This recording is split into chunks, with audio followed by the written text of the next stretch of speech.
오늘 말씀은 휴거 얼마나 가까이 왔나 5번째 시간으로 오늘의 그 서브타이틀은 이스라엘입니다.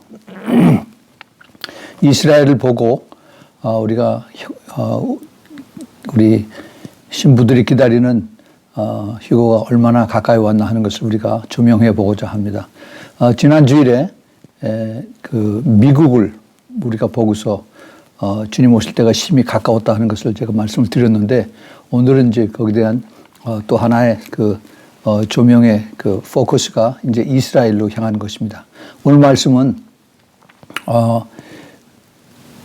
지난 주일에 우리가 같이 읽었던 로마서 11장 25절 26절 그리고 누가복음 21장에 있는 말씀입니다. 먼저 로마서 11장 25절 26절을 읽겠습니다. 형제들아, 너희가 스스로 지혜 있다 함을 면키 위하여 이 비밀을 너희가 모르기를 내가 원치 아니하노니. 다시 말하면은 너희가 이것을 꼭 알아야 된다 하는 이 말씀이에요.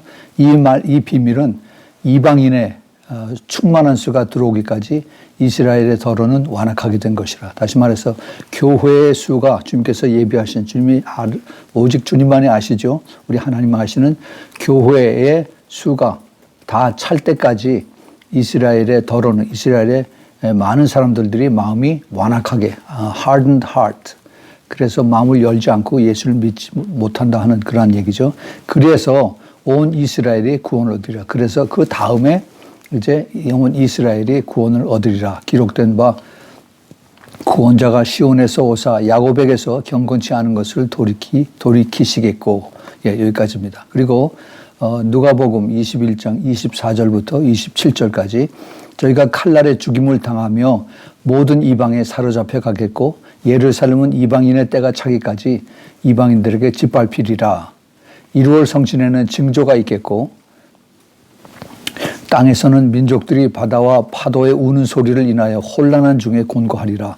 사람들이 세상에 임할 줄을 생각하고 무서워함으로 기절하리니 이는 하늘의 권능들이 흔들리겠습니다. 그때 사람들이 인자가 구름을 타고 능력과 큰 영광으로 오는 것을 보리라. 아멘. 잠깐 기도하겠습니다. 사랑하는 아버지 하나님, 오늘 저희들에게 그 휴거 시리즈 5번째 말씀으로 오늘 귀한 말씀을 주신 것 감사합니다. 오늘은 특별히 이스라엘에 관한 주님의 그 말씀을 듣기를 원하오니 우리 성령 하나님께서 이 말씀을 깊이 깨닫는 그러한 지혜와 지식과 총명과 명철을 허락해 주시고, 말씀을 전하는 부족한 종이나 또 말씀을 사모하고 또 듣는 주님의 사랑하는 그 신부 모두들에게 주님께서 큰 은혜를 베풀어 주시고 더욱 깨달아서 주님 오신 것을 사모하며 더 준비하고, 그리고 주님을 더 사랑하는 그러한 믿음의 그 모든 그 신부들 될 수 있도록 축복하여 주시옵소서. 주님께 감사하며 예수 그리스도 이름으로 기도합니다. 아멘. 아멘.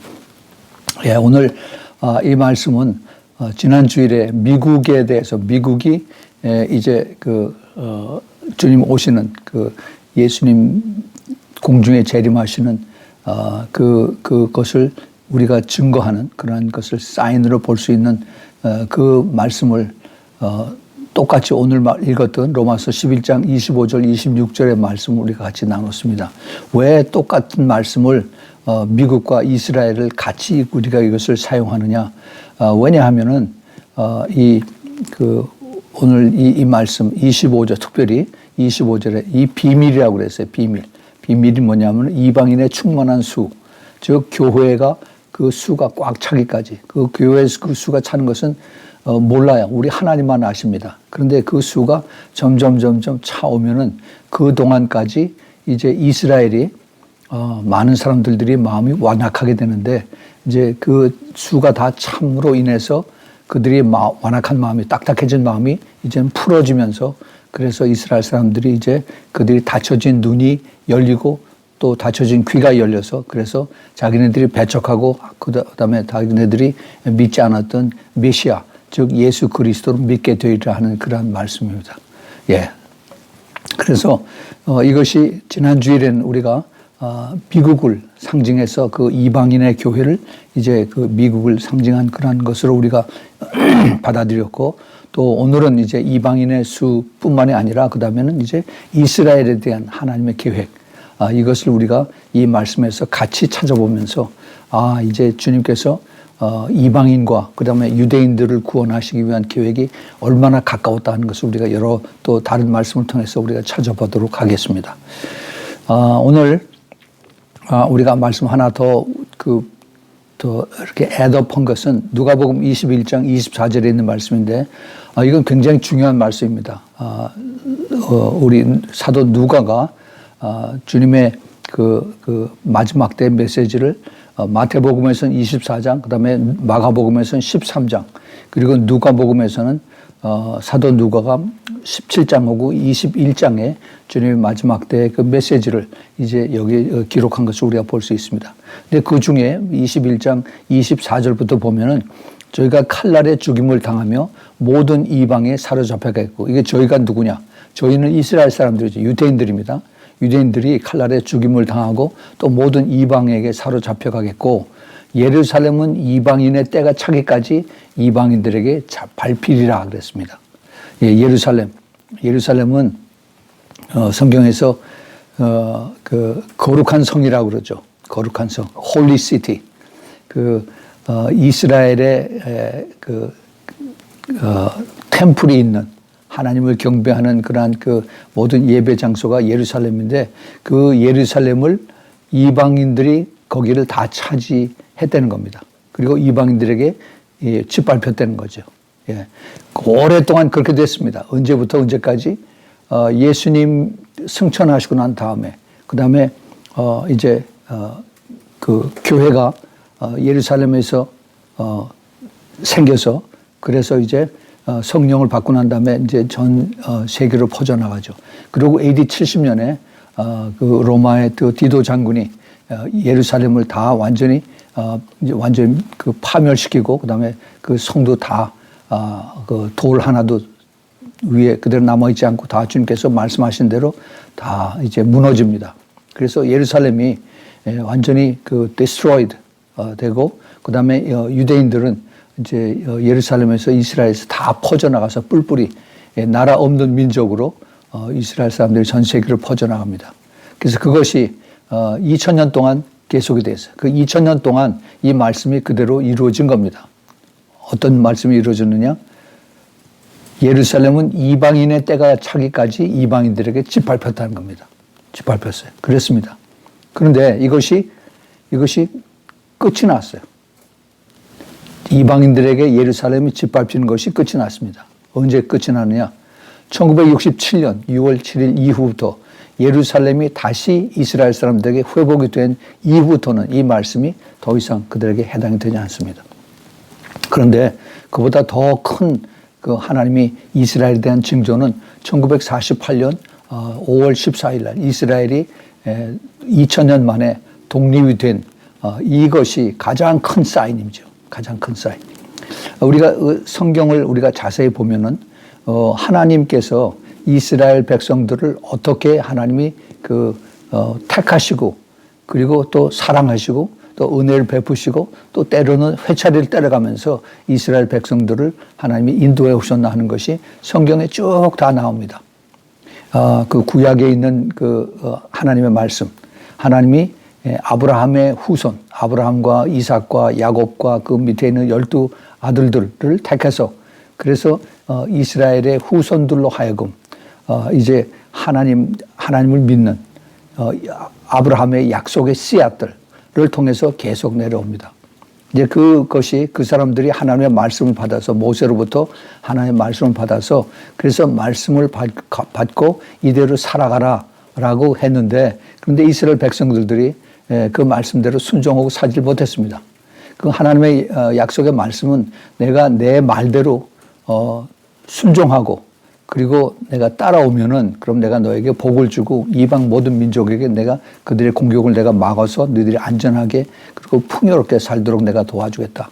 그리고 하늘에 그 구름을 또 보내서 그래서 때를 따라서 비를 내렸어. 너희들 농사짓고 그다음에 그 포도원에 그 과목들을 다 잘 자라게 하는 이것을 내가 너희들 도와주겠다 하고 약속을 했습니다. 근데 그 약속이 너희들이 내 말을 지켜 순종하면은 부정하면 그러면 내가 그것을 해주겠다. 근데 이스라엘 백성들이 그 순종을 안 했죠. 하나님을 섬기기보다 이방 사람들 그 주위에 있는 나라 민족들이 섬기는 이방 신들 또 그리고 하나님 말씀에 순종하기보다 불순종을 더 많이 했고 이런 것들 때문에 하나님께서 그들을 이제 많이 다루시는 그런 내용이 우리가 알고 있습니다. 성경을 통해서. 그런데 그렇게 이방 사람들을 통해서 이스라엘이 많은 공격을 받고 그리고 이스라엘 사람들이 이제 그 고통 가운데에서 깨닫고 돌이키고 하는 이러한 그 반복된 스토리가 성경에 많이 나오죠. 그 대표적인 예가 그 사사기에 나옵니다. 사사기. 그 사사기에 이스라엘 백성들이 이제 여호수아가 죽고 난 다음에 그 다음에 이제 그 뒤를 이어받을 그 하나님의 택한 종이 없었었어요. 그래서 이제 자기들 원하는 대로 사람들이 원하는 대로 생각하기 좋은 대로 그대로 행하였더라라고 이렇게 끝납니다. 그런데 이 사람들이 이제 하나님 앞에 불순종하고 그다음에 하나님을 따라가지 않고 그다음에 말씀대로 순종하지 않으니까 하나님이 그 지역에 그 이웃에 있는 그 블레셋 사람들 또 미디안 사람들을 통해서 이스라엘을 공격하고 또 이스라엘에서 그 노예로 또 당하고 또 농사진 거 다 뺏기고 하는 이런 것을 통해서 이스라엘 백성들이 살려달라고 잘못했다고 하나님 앞에 부르짖고 그러면은 하나님이 또 그 이스라엘 백성들에게 이제 judge 그 심판관 장군들을 보내서 그래서 그들이 이제 하나님의 도우심으로 힘을 얻어서 이방 적군들을 다 물리치는 그러한 그 역사들이 그 사사 시대에 계속해서 한 400여 년 이상을 이제 이렇게 지탱했습니다. 그것이 그 사사기에 나오는 스토리뿐만이 아니라 사실 인간 역사가 그래요. 인간 역사가 이스라엘의 하나님의 택함을 받은 그 사람들도 역시 가다가 쓰러지고 넘어지고 또 이제 처음에는 그 하나님의 경험과 하나님의 능력과 하나님의 그 살아계심을 체험한 그 당대의 사람들은 하나님을 잘 믿는 것 같고 그다음에 잘 따라오다가 그다음에 이제 잘 살게 되고 평화롭게 되고 그러면 또 1세들이 죽고 난 다음에는 그다음에 밑에 있는 2세대들은 자기네들이 잘났다고 그러고서 이제 하나님 안 믿고 또 그러고 이제 죄를 지고 그럼 하나님이 또 때리시고 회차리치고 그게 인간 역사의 죄인들의 그 계속되는 그러한 히스토리입니다. Repeated and history. 이러한 것을 하나님께서 그 선지자를 통해서 말씀을 계속 주셨어요. 너희들이 앞으로 내 말을 안 들으면 앞으로 큰 이제 고난을 당할 텐데 그 고난은 어떻게 올 것이냐. 그리고 주님께서 그 말씀을 이제 선지자를 통해서 주신 그런 것들이 나옵니다. 결국 그 선지자들이 하나님의 말씀을 받아서 전한 그대로 다 이루어졌어요. 그 가장 이제 이스라엘 백성들이 비참하게 이제 된 것이 예수님이 돌아가시고 난 다음에 그 다음에 이제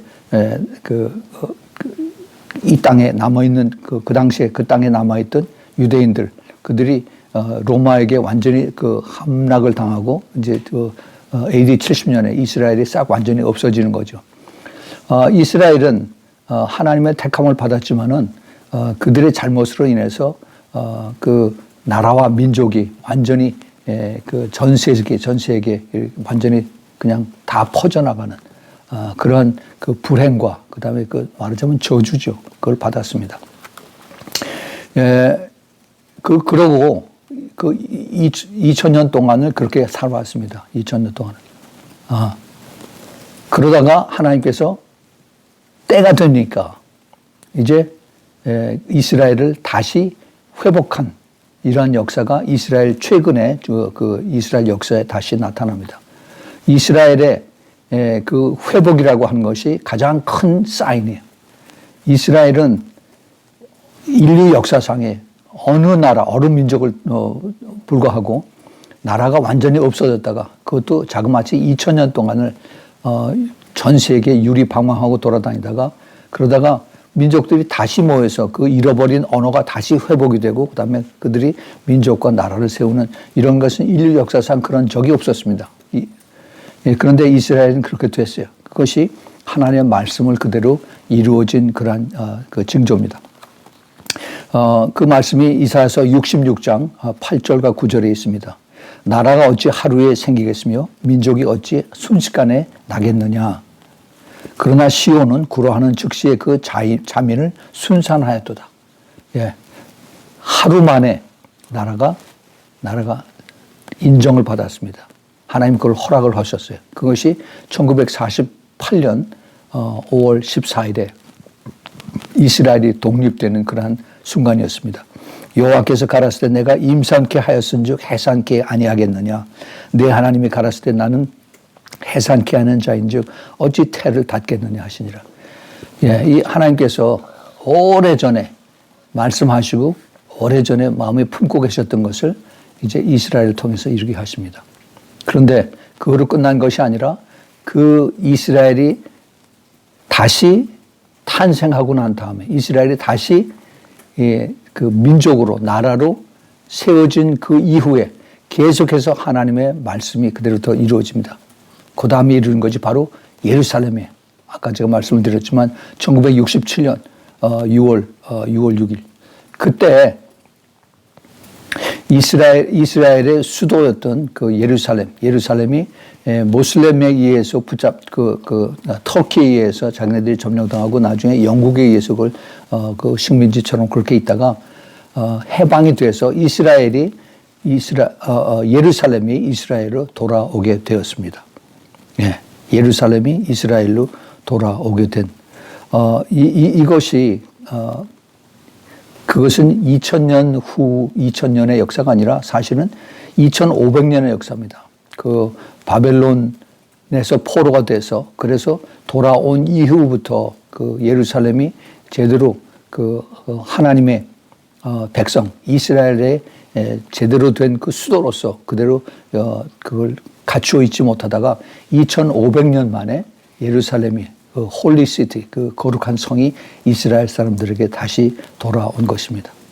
자, 그래서 우리가 이스라엘을 볼 때 그냥 지금 현재 있는 그 이스라엘의 그 모습을 보는 것이 아니라 하나님의 계획, 하나님의 눈, 그 성경의 그 속에 감추어진 하나님의 계획 속에서 이스라엘이 어떻게 움직여지는가 하는 것을 우리가 찾아야 됩니다.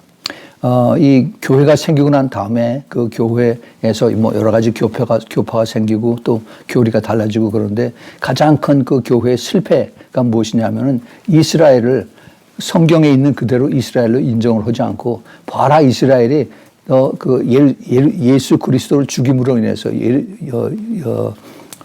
유대 민족들이 예수 그리스도를 죽임으로 인해서 그 저주를 받아서 전 세계에 퍼졌지 않느냐. 그래서 이스라엘은 이제 완전히 없어졌다. 지구상에서 없어지고 인류의 역사에서 없어져서 그래서 이스라엘은 더 이상 우리가 논할 가치가 없다라고 오랫동안 그 교회에서 크리스천 대부들이 그렇게 가르쳐 왔습니다. 네, 그렇게 가르쳐 왔어요. 그래서 이스라엘은 없어지고 이제 교회가 대신 영적인 이스라엘로서 그것을 대신한다 하는 이런 그 가르침이 오랫동안 그 교회 역사에 올라왔습니다. 그런데 1948년 이스라엘이 다시 독립되고 나서 많은 성경학자들이 이것을 다시 보기 시작했어요. 이거는 사람의 힘으로 할 수 있는 것이 아니다. 이거는 정말로 이거는 하나님만이 하실 수 있는 건데 이 말씀이 이사야서 66장 그 8절 9절에 있는 말씀이 이루어졌다면은 그러면은 나머지 하나님께서 이스라엘에 대한 하신 말씀을 그대로 다 문자 그대로 이루어지는 것을 우리가 믿고 다시 우리가 봐야 된다라고 해서 그래서 이스라엘을 통해서 이스라엘과 함께하는 그러한 하나님의 역사 그리고 교회도 같이 이스라엘을 우리가 기도하면서 돕는 그러한 것이 돼야 되는 것이 그 마지막 때 교회의 그 모습이다, 그 위치다 하는 것을 우리에게 가르쳐 줬습니다. 그래서 그 지난주에도 제가 그 로마서 11장 25절 26절을 같이 이것을 나눴던 이유가 이 교회와 이스라엘은 이것은 끊어질래야 떨어질래야 떨어질 수가 없습니다. 교회가 세워지고 나서 그 다음에 교회가 다시 그 받은 은혜를, 사실 예수님께서 이스라엘에 예수님이 그 유대에 탄생하셨을 때 예수님이 이제 공생애를 시작할 때 제일 먼저 하신 말씀이 회개하라 천국이 가까운느니라 이 말씀을 전하면서 예수님이 그 제자들에게 내가 이스라엘에 잃어버린 양들을 위해서 왔다라고 말씀하십니다. 즉 다시 말씀하면은 예수님께서 이스라엘에 오셨던 것은 이스라엘의 그 2000년이 아니죠. 거의 예수님 태어나시고 난 이후에, 그렇죠. 그 아브라함 이후부터 예수님 탄생하시기까지의 그때까지 자기네들이 기다리던 메시아, 막연하게 기다리던 그 메시아가 이제 사람으로 태어난 이것을 깨닫지 못하고 그리고 이제 그냥 막연하게 회당에서 안식일 날 모여서 그 회당장이나 그다음에 거기 율법사 바리새인들이 하나님 말씀을 읽고 그리고 또 설교하고 떠나는데 그냥 그 명목적인 하나님 말씀이 아니라 이제는 내가 직접 와서 그 비밀들, 말씀에 숨겨진 비밀들을 가르쳐주는 이것을 주님께서 하시고 내가 온 것은 이스라엘에 잃어버린 양들을 위해서 내가 왔다. 그들을 구원하기 위해서. 그들이 가지고 있던 그 잘못된 그 말씀에 대한 선입관, 이런 것들을 버리고 그리고 겸손하게 내가 예수 그리스도다. 예수님이 나로 남지 않고는 누구도 아버지께 갈 수가 없다. 내가 왜냐하면은 길이요 진리요 생명이기 때문에. 그래서 그거를 누누이 가르치고 말씀하셨는데 이스라엘 백성들은 그거를 받지를 못했어요. 내가 뭐냐? 그리고 오히려 더 핍박하고 결국은 십자가에서 예수님을 죽이셨죠. 그래서 그 이방인들의 그 시대, 사도 바울이 이제 그 유대인으로서 또 예수님을 증거하는 이방인의 사도가 됐죠. 예수님의 그 제자들, 그 12명이 전부 다 유대인들입니다. 나중에 그 사도 바울도 유대인이고, 단지 그 누가만 이방인, 그 헬라 사람으로서 그 의사였습니다. 그 신약도 그렇고 구약도 그렇고 거기에 있는 모든 그 말씀과 그다음에 그 cultural background, 그다음에 또 하나님의 말씀의 그 근본 코어 메시지는 이방인들이 아니라 유대인들이에요. 유대인들. 특별히 그 다니엘서 우리가 많이 공부하고 다니엘서가 앞으로의 그 하나님의 역사를 풀어나가는 그 아주 그 백본이 되는 그 척추가 되는 그런 말씀인데 이것이 다니엘이 받은 그 메시지, 다니엘이 기록한 그 메시지가 이방인들을 위한 것이 아니라 이스라엘 사람들을 위해서 하나님께서 주신 메시지다 하는 겁니다. 우리가 그래서 이스라엘, 그 유대인들에 대한 이것을 우리가 똑바로 알고 성경을 보지 않으면은 그러면 우리는 그 까딱 잘못하면은 이상하게 그걸 해석을 해서 그래서 나중에 옆으로 가는 그런 일들이 많이 나게 됩니다. 그래서 이제 그 이방인들을 시작으로 해서 이제 교회 시대가 열리죠. 그 이방인들의 시대는 사도행전 8장에 예루살렘의 그 교회가 핍박을 받기 시작을 해서 그래서 예루살렘에 있던 그 교회들이 전부 다 쫓겨나가니까 그 집사들이 빌립 집사를 중심으로 해서 거기에 또 스데반 집사, 그 집사들이 평신도들이 이제 예루살렘에서 교회를 하지 못하니까 다 쫓겨나가서 어디로 갔느냐? 사마리아 갔어요. 사마리아. 유다를 넘어서 그 이방인들이 사는 그 사마리아. 거기에를 가서 많이 복음을 전했습니다. 이제 앞으로 더 나가서 그 다음에 사도 바울은 그 위로 훨씬 더 이제 갔죠. 그래서 그 교회 시대가 이제 시작이 된 겁니다. 그 교회 시대를 흔히들 은혜 시대라고 얘기를 합니다. 은혜 시대. 왜냐하면은 우리가 예수 그리스도를 믿고 구원을 받는 것이 그것이 어떤 내 힘이나 내 능력이나 내가 열심히 일을 해서 그래서 그것을 받는 대가가 아니라 내가 온전히 어린아이처럼 예수님을 받아들이면 그러면 예수님이 그 나의 믿음을 보시고 그리고 나에게 이제 은혜를 베풀어 주셔서 그래서 이제 영생을 주시는 영원한 생명을 주시는 그 구원의 약속이 있기 때문에 그것을 우리 이방인들이 먼저 깨닫고 성령을 받아서 그래서 교회 시대, 은혜 시대라고 합니다. 이것을 성령의 시대라고도 이렇게 얘기를 합니다. 자, 그런데 그 성령을 받은 교회 시대가 은혜 시대가 2000년이 지났습니다. 이제 2000년이 지나고 나서 계속해서 이것이 이루어지느냐. 이제는 그것이 끝나는 무렵입니다. 우리가 지금 끝나는 마지막 시대에 살고 있어요. 다시 말해서 이것이 교회가 이제는 많이 타락을 했습니다. 초대교회처럼 순수하고 예수님을 사랑하고 그다음에 예수님 복음을 위해서 예수님을 위해서 목숨을 바치는 한 그러한 믿음들이 다 떠나가고 이제는 타락하고 그다음에 인간들이 욕심이 생겨지고 그다음에 자기의 그 목적을 위해서 예수님을 이용하고 하나님을 사용하고 교회를 사용하는 그렇게 그 타락한 교회로 이렇게 되어 갔습니다. 그래서 그것을 성경에서는 베드로전서 4장 17절에 마지막 때 하나님께서 심판을 하신다라고 했어요. 근데 그 심판이 어디서부터 시작되냐 하면은 바로 교회부터 시작된다라고 했습니다. 교회. 하나님의 집에서부터 그 심판이 시작된다라고 했어요. 그 심판이 하나님의 집에서부터 시작된다는 얘기는 그 교회 건물을 하나님 다 허물어 보시고 이번에 뭐 한국에서 전광훈 목사님 교회를 허물어 버린다. 그게 언젠간 그게 이제 그렇게 될 겁니다. 이제 교회 뭐 중국에서 그 십자가 다 떼어버리고 교회 다 불도저로 다 허물어 버리는 이제 그런 때가 오겠죠. 그러나 그보다도 더 무서운, 더 중요한, 더 정말 우리가 이것을 잊어버려서는 안 되는 것이 뭐냐면 하나님의 심판은 그냥 그까진 건물을 헐어버린 것이 아니라 교회 안에 가장 중요한 성령이 떠나는 겁니다. 성령 하나님은 교회 때문에 같이 계시는 거예요.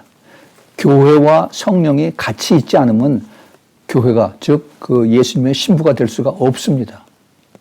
신부가 될 수가 없어요. 마치 그 룻기에서 룻이 이방인 룻이 그 여자 룻이 나중에 그 보아스를 만나는 그 역할을 해주는 것이 바로 자기 그 시어머니 나오미였었죠. 나오미. 이 나오미가 영적으로 성령의 역할을 하는 그러한 모습입니다. 다 옆에서 보호해주고 가르쳐주고 어떻게 해라고 자기 며느리에게 그렇게 얘기해주죠. 그래서 결국 그 룻과 그다음에 보아스가 같이 결혼해서 그래서 이제 정말 하나님의 백성 다윗을 낳게 하는 그러한 그 할머니로서 이제 준비가 되는 이것이 하나님의 계획이고 하나님의 은혜고 사랑입니다. 성령의 역사고. 그런데 성령이 떠나서요. 이 마지막 시대에 성령이 떠나면 어떻게 됩니까? 그러면은 사람들의 그 영이 죽은 혼으로만 하는 내 육신에 원하는 내 생각대로 내 마음대로 하는 그런 교회만 남아 있어요. 그거는 예수님하고 아무 상관이 없습니다. 그거를 성경에서 또 하나 말씀하신 것이 있는데 그것이 바로 요한계시록 그 3장 제일 끝에 있는 라오디게아 교회의 모습입니다. 라오디게아 교회. 라오디게아 교회는 커요. 사람들이 많습니다. 내가 부자고 부유하고 부족한 것이 없다라고 자기네들이 스스로 그렇게 자랑을 하는 교회입니다. 그런데 예수님께서는 너는 나하고 아무 상관이 없다. 너는 아주 악하다라고 그렇게 영적으로 그들을 주님께서 심판을 하십니다. 지금 이러한 세대에 있어요. 성령이 교회에서 떠나면은 교회가 아무런 사람들에게 욕만 얻어먹고 손가락질만 받고 그리고 예수님의 영광을 다 없어져 버리는 예수의 영광을 다 떠나는 그러한 시대에 살고 있습니다. 교회에서 성령이 떠나고 그러면 그 성령이 어디로 가느냐? 이제 마지막 때에 하나님께서 이스라엘을 구원하시는 그 이스라엘로 옮겨갑니다. 이스라엘로. 즉 다시 말해서 유대인들에게 이제 성령이 옮겨가는 그 시대에 살고 있습니다. 자, 그러면은 지금 우리가 사는 이 시대는 그 성령이 이스라엘에 있는 유대인들 또는 또 세계 전역에 퍼져 있는 유대인들에게로 성령께서 가서 그들을 움직이고 그들을 깨닫게 하고 그들을 돌이키게 하는 그러한 일을 하시는 그러한 때와 그다음에 지금 그 이방인의 때가 거의 다 찬 그래서 그 사이에 언제인지 모르지만 그 사이에 휴거가 일어난 그 시대에 살고 있다는 겁니다. 네. 근데 그 시대에 이스라엘을 향한 하나님의 계획의 그 증거들이 지금 너무 많이 나타나고 있습니다. 다시 말해서 이 유대인들이 구원을 받게 되면 하나님의 계획은 끝나요. 언제 이것이 끝나느냐? 예수님 다시 오실 때, 재림할 때 이 하나님의 계획이 끝나는 것입니다. 근데 예수님이 두 번 오세요. 한 번은 이제 공중으로 임하셔서 그래서 공중에서 우리들을 다 불러들여서 그래서 신부들을 주님께서 만난 다음에 그들을 데리고 하늘로 올라가서 그래서 그 천국에서 신부들과 같이 혼인 잔치를 합니다. 이것이 계시록 19장 거기 7절부터 9절에 나오는 말씀이에요. 그래서 우리가 그 때를 기다리면서 우리가 계속 열심히 기도하고 깨어서 있고 회개하고 거룩한 신부가 되기를 열심히 원하죠. 그런 시기인 동시에 또 성령께서 이제 그 유대인들에게 이스라엘로 옮겨가시면서 그래서 마지막 때 하나님께서 이스라엘 백성들을 택하셔서 그래서 이스라엘 백성들로 하여금 그들에게 이제 복음을 그들이 깨닫고 예수 그리스도를 믿는 그것이 하나님의 계획입니다. 예. 그래서 그런 과정 속에서 하나님께서 구약에서 약속하신 이스라엘 백성들은 전 나라에 온 세계에 퍼져 있는 유대인들을 다시 이스라엘로 돌이키게 하는 그 지금 알리야라고 하죠. 알리야.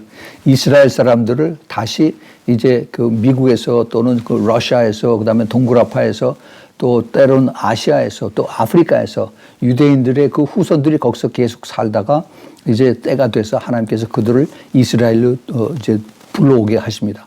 그 돌아오는 이스라엘 사람들, 이들은 예수 안 믿는 사람들이 대부분이에요. 그 중에는 예수를 믿는 사람들도 좀 있습니다. 그래서 이 사람들이 이제 이스라엘로 돌아와서 그래서 이스라엘 정부가 주는 그런 그 거주지를 이제 할당을 받아서 거기서 같이 모여서 삽니다. 그래서 이 사람들이 이제 거기 살면서 이제 잃어버렸던 히브리 말도 다시 배우고 그다음에 이제 거기 이스라엘 커뮤니티에서 거기서 적응해 가면서 살고 있는 거죠. 그런데 이 이스라엘 사람들이 예수 그리스도를 믿는 이것을 메시아닉 주라고 합니다. 유대인을 믿는, 그러니까 예수를 믿는 유대인들, 메시아닉 주. 또 예수 그리스도를 믿는 교회들, 이것을 메시아닉 처치라고 그래요. 메시아닉 처치. 이러한 그 유대인들, 예수님을 믿는 유대인들, 예수님을 믿는 교회들이 점점 많아지는 것입니다. 이것이 큰 사인이에요. 큰 사인입니다. 제가 조금 더 거기에 대해서 좀 더 말씀을 드릴 텐데, 이 유대인들이 예수님을 믿고 그다음에 예수님을 더 깊이 알고 영접하게 되고 그러면은 마지막 때 유대인들이 전부 다 구원을 받게 된다라고 그랬어요. 근데 유대인들이 전부 다 모두 다 구원을 받는 것은 아닙니다. 자, 근데 어떤 일들이 일어나게 되느냐? 마태복음 24장 15절에 보면은 예수님께서 하신 말씀입니다. 그러므로 너희가 선지자 다니엘의 말한 바 멸망에 가증한 것이 거룩한 것에 선 것을 보거든. 그 다음에 괄호하고 읽는 자는 깨달을진저라고 이렇게 말씀하십니다. 그리고 나서 그때 유대에 있는 자들은 산으로 도망할지어다. 예수님이 그 수수께끼 같은 말씀을 이렇게 하셨어요. 이 말씀은 무엇이냐 하면은 다니엘서 9장 27절에 있는 말씀을 주님께서 하시는 것입니다. 마지막 때 멸망에 가증한 것.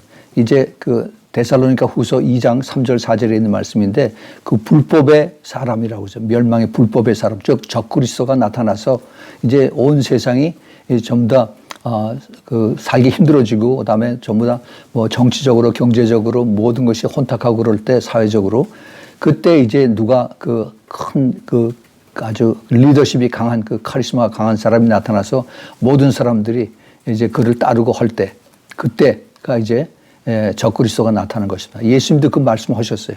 너희들이 지금 나를 이렇게 배척하고 내가 얘기한 걸 듣지 않지만은 그 대신 어떤 사람이 나타날 때 그 사람이 이제 나타나면 너희들은 그 사람을 믿을 것이다 라고 주님께서 하신 말씀이 있습니다. 네. 근데 그때 되면은 이미 더 늦는다는 거예요. 그래서 지금 가장 중요한 여기에 이 사인이 되는 것이 예루살렘에 이제 제3성전이 지어지는 것입니다. 여태까지 제일 처음에 예루살렘에 제1성전 다윗이 세운 솔로몬이 세운 제1성전이 있었고 두 번째는 헤롯 왕이 세웠던 제2의 성전이고 그다음에 그걸 다 이제 허물어뜨리고 나서 다 없어지고 난 다음에 다시 성전이 세워져야 돼요. 성전이 세워져서 유대인들은 랍비들이 거기 안에 들어가서 이제 양을 잡고 다시 제사를 지내는 그것을 이 사람들이 고대하고 있습니다. 예. 그래서 그것이 지어질 때 그때 그것이 언제인지 모르지만 곧 다가오리라고 합니다. 지금 이스라엘에서는 그 랍비들이 그 레위인들을 택해서 그 족보들을 다 캐내고 그다음에 그 제사장의 후에 그 DNA를 다 찾아서 그래서 그 의복과 그다음에 제사 훈련하는 것들을 다 준비를 하고 있습니다. 제사를 지낼 템플, 자기네들이 이제 지낼 거룩한 곳이라고 했는데 그 템플, 성전을 만들어 놓고 나서 그 성전에서 이제 그 유대인들이 좋다고 거기서 양을 잡고 그렇게 얼마 동안 하다가 한 3년 반쯤 지나고 나서 그 다음에 그 적그리스도가 갑자기 나타나서 이제는 내가 바로 너희들의 하나님이니까 나에게 이것을 다 이제 경배하고 나에게 바쳐라 하는 그런 일이 있을 것이다 하는 것을 주님께서 미리 말씀하십니다. 근데 그것을 보면은 그때 유대에 있는 자들은 예루살렘에 있는 자들 예루살렘과 유대에 있는 사람들은 빨리 도망가라. 왜냐하면 멸망들이 가까웠으니까 그렇다라고 말씀하십니다. 예, 이것이 지금 우리가 그것을 거의 눈앞에 보고 있는 그러한 상태입니다. 또 그 예루살렘을 거룩한 성이라고 하는데 그 예루살렘과 그 다음에 유대인들은 자기네들이 그 심볼릭한 이 모든 그 전 세계에 퍼져 살았지만은 그 나이 먹은 할아버지 할머니들은 언젠가 내가 죽을 때는 이스라엘 가서 죽으리라 하는 것이 그들의 소원입니다. 그래서 그 예루살렘과 이스라엘은 그들의 가장 그 연민의 정이 쌓여진 곳이고 그곳에서 자기가 뼈를 묻히겠다 하는 그런 것이 있는데 이러한 것을 사탄이 그 이스라엘 사람들 유대인들에게 이것을 굉장히 큰 공격으로 달아오게 되는 것입니다. 그 스가랴서에 보면은 구약 성경의 스가랴서 12장 2절 3절을 보면은 보라 내가 예루살렘으로 그 사면 국민에게 혼축케 하는 잔이 되게 할 것이라 예루살렘이 에워싸일 때 유다에까지 미치리라. 그날에는 내가 예루살렘으로 모든 국민에게 무거운 돌이 되게 하리니 무릇 그것을 드는 자는 크게 상할 것이라. 천하 만국이 그것을 치려고 모이리라. 이 무서운 예언을 스가랴 선지자가 예수님 태어나시기 400년 전에 이것을 하나님으로부터 예언을 받았습니다. 그러니까 지금부터 거의 한 2400년 넘게 이 말씀을 받았어요. 이 말씀 하나님께서 직접 하신 말씀입니다. 보라 내가 여호와 하나님이 예루살렘으로 그 사면 국민에게 혼축케 하는 잔이 되게 할 것이라. 지금 마지막 때 예루살렘 근처에 있는 그 나라가 요르단이 있고 팔레스타인이 있고 에집트가 있고 뭐 예멘이 있고 또 터키가 있고 많이 있습니다. 또 시리아가 있고 레바논이 있고. 그런데 이 예루살렘 즉 이스라엘 근처에 있는 모든 나라들이 예루살렘을 싫어하는 거예요. 그래서 싫어해서 증오해서 이것을 내가 없애겠다, 죽이겠다, 이것을 내가 차지하겠다라고 그렇게 속으로 벼르고 있습니다. 그래서 그 팔레스타인의 그 어린아이들은 어렸을 때부터 그 유치원에서 자랄 때 마치 그 북한에 있는 어린아이들의 그 양키들을 죽여라 하는 이것을 세뇌시키는 것처럼 그 팔레스타인 어린아이들도 이제 이스라엘을 죽여라. 이스라엘을 그다음에 폭탄으로 죽이고 그리고 우리도 자살해야 된다. 이것을 이들에게 가리키고 그다음에 세뇌를 시키는 것입니다. 이렇게 돼서 예루살렘으로 온 국민에게 그 주위에 있는 사람들에게 그 술을 마시고 그다음에 그 사람들이 취해서 그다음에 정신이 없을 그때까지 예루살렘으로 그 사람들에게 그것을 만들겠다. 주님께서 그렇게 하십니다. 그래서 그 날에는 내가 여호와 하나님이 예루살렘으로 모든 국민에게 무거운 돌이 되게 하리니. 자, 이거 우리가 잘 생각해 깨달아야 됩니다. 모든 국민, 이 모든 국민은 온 세상 사람들입니다. 온 세상 사람들. 지금요, 우리가 전 세계를 보면은 이스라엘을 돕고 이스라엘을 원하고 이스라엘을 위해서 기도하는 이런 국가는 미국밖에 없습니다. 온 세상 모든 나라 사람들이 이스라엘을 싫어하고 예루살렘을 싫어하고 그다음에 유대인들을 싫어합니다. 예. 그래서 이 이스라엘을 이스라엘에서 어떤 일이 일어나거나 하면은 무조건 전부 다 이스라엘을 죽여야 된다. 이스라엘 다 쫓아내야 된다. 이스라엘이 가지고 있는 돈을 다 뺏어야 된다 하는 이것이 전 세계에 있는 나라들의 그 사람들의 공통점입니다. 그래서 그렇게 되면은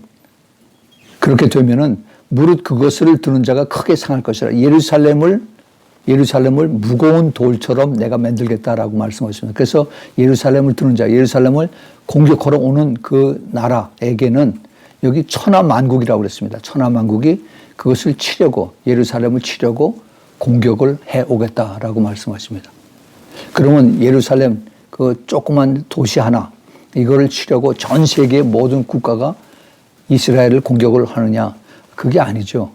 여기 천하만국이라는 것은 그 천하만국을 대표하는 이제는 연합군이 오는 겁니다. 연합군, 유엔군. 이들이 이제 전 세상 사람들의 그 나라와 민족을 이름으로, 그들 이름으로 이스라엘을 공격하러 오는 것입니다. 예.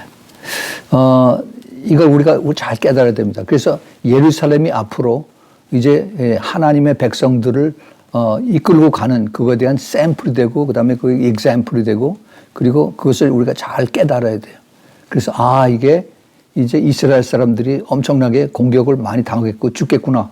그때 하나님께서 거기에 중간에 개입하셔서 그래서 천하만국을 이제 하나님께서 다 치시겠다고 그 다음에 말씀하십니다. 이 하나님의 계획을 우리가 성경을 통해서 잘 전체를 다 알아야 됩니다. 그래야만 우리가 이것을 쉽게 이것을 이해하고 또 우리가 깨닫고 하나님께서 어떻게 인도하시겠구나 하는 것을 우리가 볼 수가 있어요.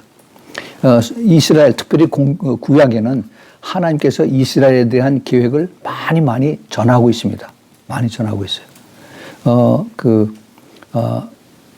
특별히 에스겔서 그 37장에 보면은 우리가 잘 아는 마른 뼈에 대한 하나님의 이스라엘에 대한 계획이 있으세요. 그래서 죽은 이스라엘, 죽어서 땅에 묻혀진 그 다 상한 그 시체 속에 그 뼈들을 다 모아가지고 하나님께서 그 뼈들이 다 떡떡떡떡 붙은 다음에 거기에 심줄이 생기고 그 다음에 가죽이 덮이고 그래서 사람이 다시 살아나는 겁니다. 부활이 돼요.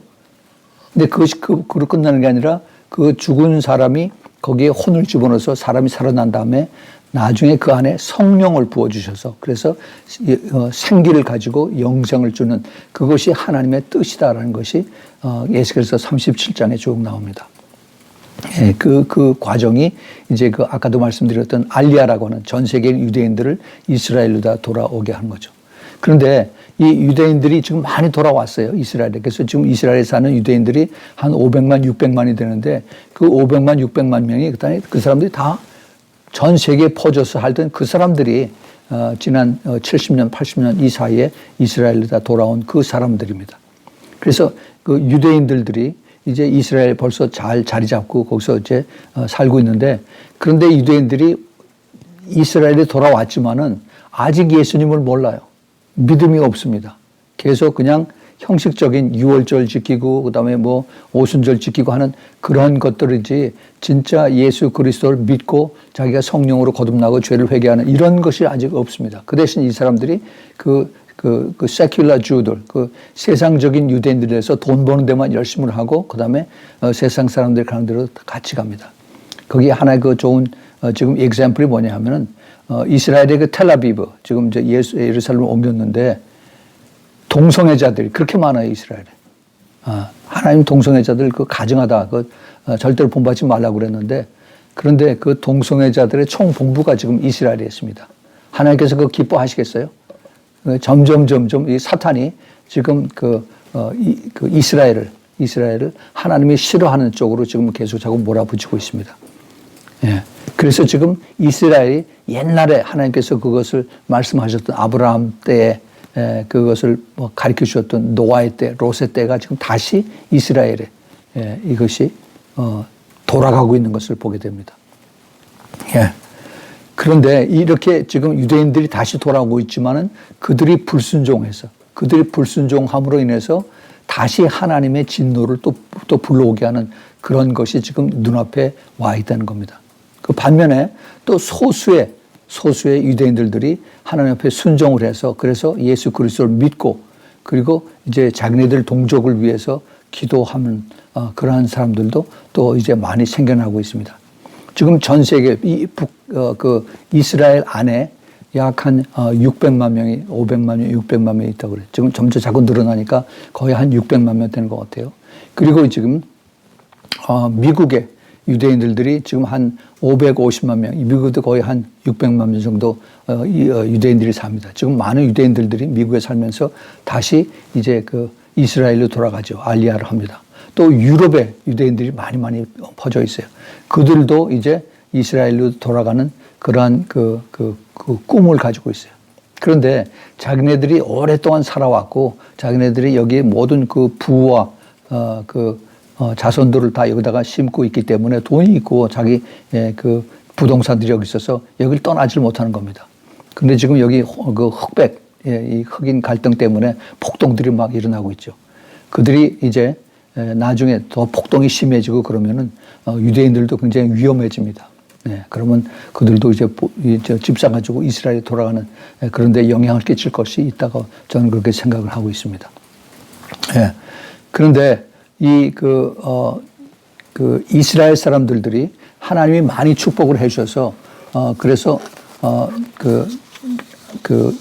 이스라엘 사람들에게 하나님의 그 부자가 되는 그 약속대로 아브라함의 후손의 그 약속을 그대로 지켜서 많이 전 세계에 부자가 많이 됐어요. 근데 그 부자들이 오히려 더 지금 사탄에게 쓰임 받는 그런 부자들로 그렇게 지금 돌아가고 있습니다. 그래서 사탄이 이 유대인들을 돈만 많이 가지고 있게 해서서 이제 하나님의 계획을 이걸 반대하고 오히려 더 이스라엘 백성들을 마지막 때 예수 믿고 구원받게 하는 이것에 걸림돌이 되는 그래서 하나님 이것을 다 처치해서 하나님 이것을 또 심판하시는 그러한 것으로 이제 앞으로 계획이 나오겁니다. 이 돈의 탐욕이 결국은 영혼을 죽게 만드는 그러한 것이 이제 이스라엘에 여기 숨겨져 있습니다. 하나님이 이스라엘을 사랑하세요. 유대인들을 사랑하십니다. 그 유대인들이 전 세계 아까 제가 600만 그래서 1200만이 유대인들이 전 세계에 있고 굉장히 전 세계 인구에 비하면 아주 소수죠.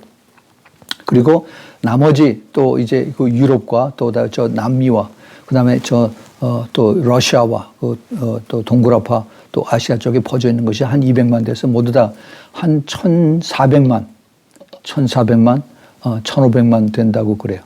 근데 1400만, 1500만 되는 이 유대인들이 지금 전 세계에 퍼져 있는데 그들 중에서 예수 믿는 그 메시아닉 주, 그 예수 그리스도를 믿는 유대인들이 지금 선교학자들이 그 통계를 잡아보면은 대충 한 1%가 예수 그리스도를 믿는 메시아닉 주라고 합니다. 유대인들이라고 그래요.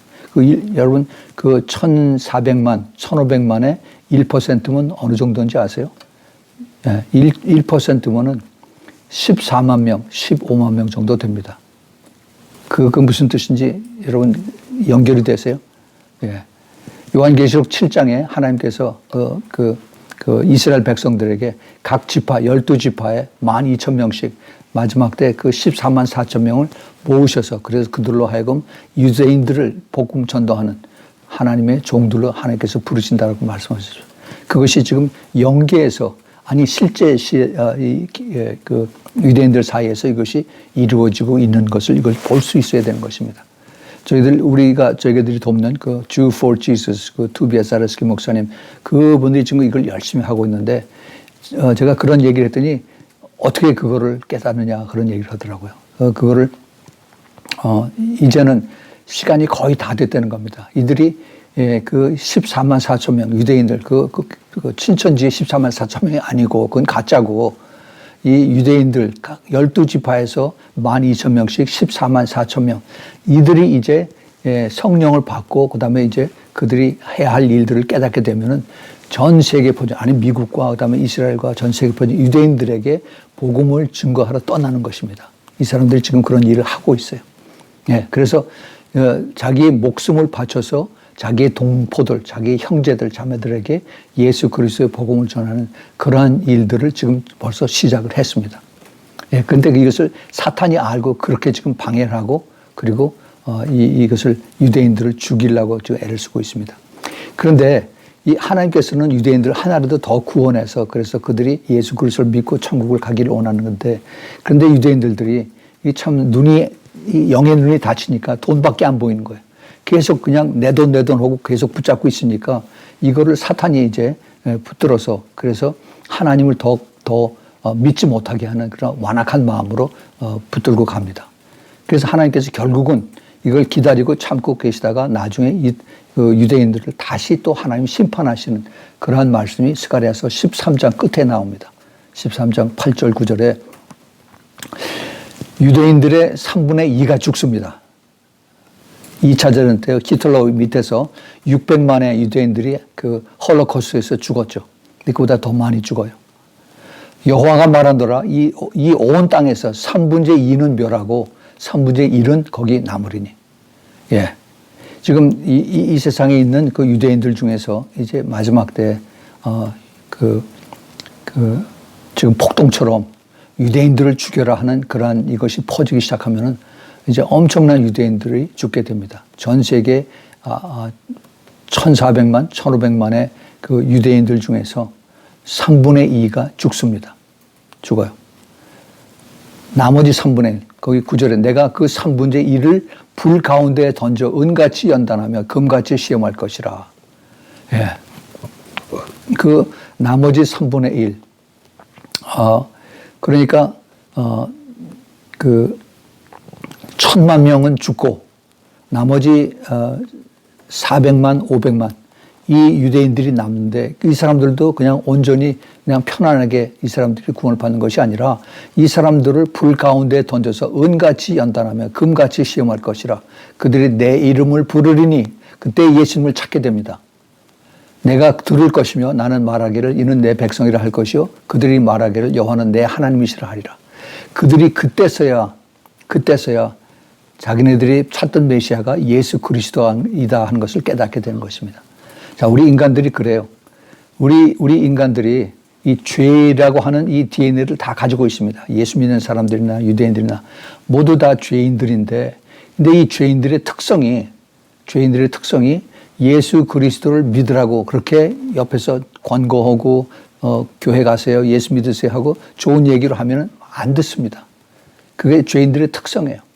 근데 언제 이 죄인들이 예수님을 찾게 되느냐 하면은 많은 고통을 당할 때, 3분의 2가 죽고 3분의 1도 수많은 고난과 고통과 연단 속에서 그때서야 비로소 하나님 살려주세요 하고 예수님을 찾게 된다 하는 것입니다. 네, 이것이 그 죄인들이 하나님을 찾게 되는. 그래서 저는 그렇게 믿습니다. 이제 휴거가 일어나고 나서 그 다음에 이제 환란에 들어가게 되는데 그 환란 때 사람들이 별로 달라진 게 하나도 없네. 골치 아픈 그 우리들 반대하는 예수쟁이들, 그 골수분자 예수쟁이들은 다 없어져 버리고 우리가 이제 마음대로 할 수 있다라고 그렇게 좋아할 때 그때 하나님께서 이제 이 세상을 심판하시죠. 그 심판하는 것이 우리가 생각하는 그냥 그 데모하고 경찰하고 싸우고 하는 이런 것이 아니라 이제는 어마어마한 사람들이 이제 죽게 됩니다. 그것이 이제 핵전쟁의 시작입니다. 그 특별히 중동에서 이제 전쟁이 일어나는 그것이 그 계시록에 나오고 그다음에 에스겔서 38장 39장에 장래 중동 전쟁의 핵전쟁으로 시작한 것을 아주 구체적으로 거기에 묘사를 해놓은 것이 있습니다. 핵전쟁. 그 핵이 터지면은 반드시 거기 터집니다. 거기 아주 자세하게 나와 있어요. 그래서 거기 사람이 많이 죽는데 그 죽은 사람을 그걸 땅에다가 그걸 매장을 할 때 함부로 매장을 못 합니다. 왜냐하면 그 핵 터진 그 방사선이 거기 그대로 깔려 있기 때문에 아주 프로페셔널한 그런 핵 처리를 지금 마치 코로나 바이러스 이걸 퍼치는 것을 소독하러 다니는 사람처럼 옷을 잔뜩 입고 그 다음에 이 핵 방사선이 이것이 닿지 않는 그러한 것을 준비하는 사람들이 가서 이스라엘에서 그 죽은 시체들을 다 모아가지고 구덩이를 파고 거기다가 이제 묻는 겁니다. 그 기간이 얼마냐? 7개월이라고 성경에 나와 있어요. 7개월. 무섭죠? 무서워요. 이렇게 자세하게 나와 있습니다. 예. 그 구체적인 핵 전쟁을 묘사하고 그 사람들이 이제 엄청나게 그때쯤 되면 이제 자세한 것이 요한계시록 거기 8장서부터 이제 쭉 18장까지 쭉 나오는데 그 말씀대로 그대로 죽습니다. 전 세계 인구의 거의 4분의 3이 죽어요. 먹을 것도 없습니다. 물도 못 마셔요. 예. 그러면서 살려달라고 그때 사람들이 하나님을 찾습니다. 그때 가장 큰 부흥이라고 그럴까? 예수 그리스도를 찾는 사람들이 그때 많아요. 지금 큰 부흥이 온다라고 그렇게 예언하는 사람들 많이 있습니다. 오랫동안 그래 왔어요. 근데 그 부흥이 인간들이 그 배부르고 등수를 들어올 때 그냥 하나님 찾는 것이 절대 아닙니다. 가장 힘들고 어렵고, 그 다음에 괴롭고, 그 다음에 살기 힘들고, 그럴 때 모든 거 다 뺏기고, 다 내려놓고, 그럴 때 하나님을 찾는 것입니다. 예.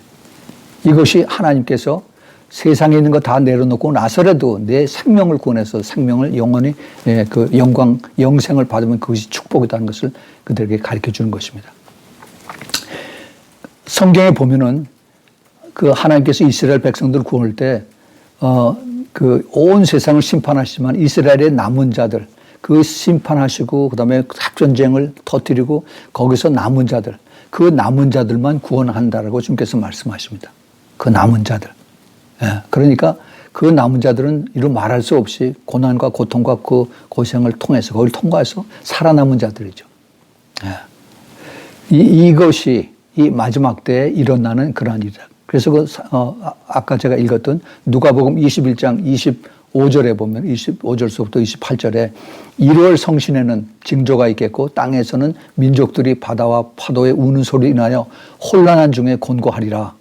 이게 지금 하늘과 땅과 바다 또 모든 자연재해에서 하나님의 그 심판의 징조들이 다 나타난다는 겁니다. 사람들이 세상에 임할 일을 생각하고 무서워함으로 기절하리니 이는 하늘의 권능들이 흔들리겠습니다. 이제 그 달이 그 핏빛으로 변하고 왜냐하면 이제 핵전쟁을 통해서 이게 다 구름을 다 가려지니까 핏빛으로 변하고 그다음에 그 별들이 이 땅에 떨어지고 그다음에 그 이 땅에 떨어짐으로 인해서 그 물과 그다음에 그 쓰나미와 그다음에 그 해일과 그다음에 불들이 이 땅에 떨어지는 것입니다. 그때 27절에 그때 사람들이 구름을 타고 능력과 큰 영광으로 오는 것을 보리라라고 말씀하십니다. 예. 그때 예수님께서 이제 구름 타고 오시는 것입니다. 이런 일이 되기를 시작하거든. 그 앞에 일어나는 그러한 징조들, 이런 것들을 보면은, 지금입니다. 보면은, 머리를 들라. 너희 구속이 가까웠느니라 하시더라. 예. 우리 주님께서 오실 때가 다 돼서 이것을 너희들이 보고 있으면은 빨리 세상의 그 욕심 이거 다 내려놓고 너의 영원한 생명을 지옥에서 보느냐 천국에서 보느냐 이거를 찾고 깨달아서 그래서 머리를 들고 하나님을 바라보고 예수 그리스도를 찾으라는 겁니다. 요한계시록에서 사도 요한이 이렇게 썼습니다. 요한계시록 1장 7절에 볼지어다 구름을 타고 오시리라. 예수님께서 다시 오시는 것입니다. 공중에 임할 때 각인의 눈이 그를 보겠고 그를 찌른 자들도 볼 터이요 땅에 있는 모든 족속이 그를 인하여 애곡하리니 그러하리라. 이 휴거의 뒤에 left behind, 뒤에 남아있는 사람들. 예수님께서 공중에 구름 타고 오실 때 모든 사람들의 눈이 그를 보는 겁니다. 아니, 주님께서 예루살렘에 거기 이스트 게이트로 주님께서 이제 거기에 오시는데 어떻게 그 모든 사람이 다 봅니까? 아프리카에 있는 사람이 어떻게 예루살렘 보고 러시아, 중국에 있는 사람이 어떻게 예루살렘 봅니까? 안 그렇습니다. 지금 그 예루살렘의 그 이스트 게이트 거기 향해서 지금 카메라가 24시간 365일을 쫙 거기에 비춰놓고 있어요. 누구든지 인터넷을 통해서 보면은 예수님께서 그 자리에 오시는 것을 다 볼 수가 있습니다. 그런데 모든 눈이 보겠고 그를 찌른 자, 예수님을 찌른 자가 누굽니까? 로마 병정이죠. 이 로마 병정들이 예수님이 오신 것을 봅니까? 그들이 다 죽었죠. 다 죽었어요. 지금 뼈도 다 녹았을 텐데. 그런데 이 예수 그리스도를 찌른 자가 누구냐? 이 예수님이 누구예요? 말씀입니다. 말씀을 찌른 자. 말씀을 핍박하고 중국 사람들. 말씀을 다 땅에 묻어버리고 말씀을 전부 다 성경을 불에다 던져버리고 하는 이런 사람들이 다 보고 그 사람들이 모든 족속의 그를 인하여 예수님 다시 오심으로 인해서 애곡하는 가슴을 치고 통에 자복하는 겁니다. 그러나 이때는 too late, 이미 늦었습니다. 여러분들 이것을 우리가 깊이 봐야 돼요. 우리는 지금 그런 때에 살고 있습니다. 그런 때에 살고 있다는 얘기는 이스라엘이 주님께서 마지막 때에 그를 이스라엘을 구원하시기 위한 하나님의 계획이 지금 눈앞에 와 있다는 겁니다. 그러면은 이제 그 앞에 일어나는 휴거가 얼마나 더 가까운가 하는 것을 우리가 볼 수 있어야 됩니다. 여러분, 주님께서 귀 있는 자는 성령이 교회들에게 하신 말씀을 들으라라고 말씀하셨습니다. 여러분, 이 말씀을 아주 가슴 깊이 새기길 바랍니다. 이 말씀을 주님께서 2000년 동안 하셨어요. 성경 속에 숨어두고. 이제는 그 말씀이 그대로 이루어질 때가 다 됐습니다. 준비돼서 깨끗하게 정결하게 주님의 세마포로 갈아입고 예수님의 신부로 이렇게 들려 올림을 받을 사람들은 오직 소망이 하늘에 있습니다. 주님과 영원히 함께하는 그것의 소망이 있어요. 이 땅에 모든 욕심이 없습니다. 이 땅에. 그러나 이 땅에서 욕심을 가지고 양다리 걸치고 있는 사람들. 주님께서 그러셨어요. 내가 쟁기를 들고 뒤를 보는 자는 나에게 합당치 않다라고 말씀하십니다. 우리 주님은 우리를 끝까지 사랑하시고 우리를 데려가기를 원하세요. 내가 하늘에다 집을 다 짓고 때가 되면 내가 다시 와서 너희들 나한테 데려가겠다라고 하신 그 말씀하신 지가 2000년이 됐습니다. 주님 오실 때가 심히 가깝습니다. 다음 주일에는 제가 휴가 얼마나 더 가까이 왔나 하는 이거 6번째로 가장 큰 사인인 교회에 대해서 말씀을 드리겠습니다. 교회. 우리는 여러 가지 사인으로 봐서 주님 오실 때가 너무너무 가깝다 하는 것을 우리가 깨달아야 됩니다. 물론 그렇게 해서 오랫동안 시간을 보냈습니다. 그러나 이제는 그 시간의 마지막 종결의 그 conclusion, 그 결론의 때가 다 가까이 왔다 하는 것을 우리가 깨달아야 됩니다. 우리 주님은 점점 더 시간이 짧아질수록 더 마음이 더 애타하세요. 내가 곧 갈 텐데 준비되느냐? 내가 곧 갈 텐데 내가 와서 슬피 부끄러워하면서 입에서 토해서 내치는 그런 자가 되지 말고 그 슬기로운 그 다섯 처녀가 돼서 보라 신랑이로다 하는 그 소리 듣자마자 얼른 뛰어나가서 예수님을 맞이하는 그러한 여러분들이 되기를 예수님의 이름으로 축원을 드립니다. 같이 기도하겠습니다. 하나님 아버지, 오늘도 저희들에게 다시 오실 예수님 곧 휴거에 대한 그 소망을 이제 5번째 시간을 같이 나누고 또 은혜를 나누었습니다. 주님, 이제는 영에 깨어있는 사람들은 누구든지 다 이제는 알고 있습니다. 주님 오실 때가 심히 가깝다는 것을 알고 있습니다. 주님, 한 사람도 뒤에 남지 않도록 도와주셔서 주님 깨어서 기도하면서 더 예수님에 대한 더 사랑, 천국에 대한 소망, 그리고 내가 영원히 살 그곳에 더 희망을 가지고 사는 그러한 주님의 아름다운 신부들이 될 수 있도록 축복하여 주시옵소서. 이제는 우리 주 예수 그리스도의 그 놀라우신 은혜와 하나님 아버지의 그 끝없는 그 사랑과 그리고 성령 하나님의 내주하심과 교통하심과 그 기름 부으심이 이제 주님이 오시기를 더 깊이 사모하면서 사랑하면서 끝까지 순종하며 성령님과 동행하기를 기뻐하는 주님의 사랑하는 모든 백성들 또 그 가정 위에 또 하는 모든 교회 위에 지금부터 영원까지 함께 있기를 예수 그리스도의 이름으로 축원하옵나이다. 아멘. 아멘.